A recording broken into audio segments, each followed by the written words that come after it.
sizinlə cinayətlərin baş vermə fəlsəfəsi haqqında danışacağıq.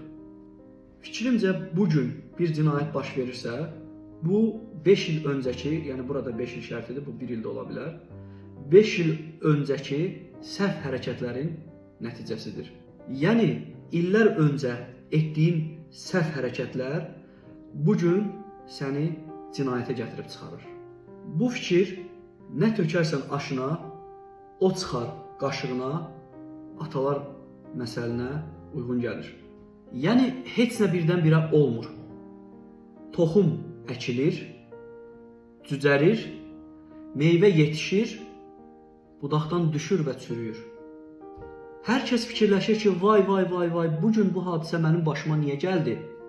Amma otur yaxşı fikirləş ki, bugün başına gələn şey bugünkü səhvlərinin nəticəsidirmi? Məsələn, maşının təkərlərinin şinləri və nakladkaları yeyilir və sən bunu dəyişdirmirsən, yağışda, qarda maşın sürüşərək bir adamı vurursan və bu onun ölümünə səbəb olur. Burada səbəbli əlaqə var. Əslində səbəblər zamanla yığılır. Başınıza gələn nəticə isə sizə sanki bugünkü hərəkətmiş kimi görsənir. Bir çox cinayətlər və təqsirli hərəkətlər uzun müddətli səbəblərin, məsələn, şəxsi vərdişlərin, psixoloji problemlərin nəticəsi olur. Bu uzun zəncir fikri həm qədim əxlaq nəzəriyyələrində, həm də müasir kriminologiyada müşahidə olunur. Qədim Yunan filosofu Aristotel demişdir ki, əxlaqi xarakter vərdişlərlə yaranır. Pis vərdişlər zamanla pis hərəkətlərə gətirir.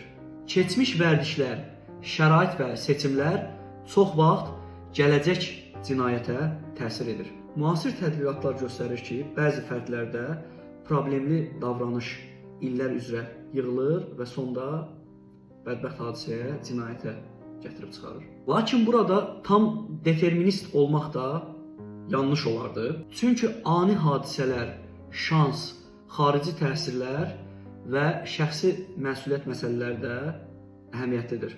Çünki bəzi hadisələr, bəzi cinayətlər təsadüfi şans, ani impulslar və moral luck səbəbilə də baş verə bilər. Moral luck əxlaqi bəxt deməkdir. Bəzən iki nəfər eyni dərəcədə səhv edir, ancaq bunların nəticələri fərqli olur və biz onları fərqli cəzalandırırıq. Məsələn, A içkili maşın sürür, ancaq heç kimi vurmur, polis onu tutur, ancaq bunun cəzası yüngüldür.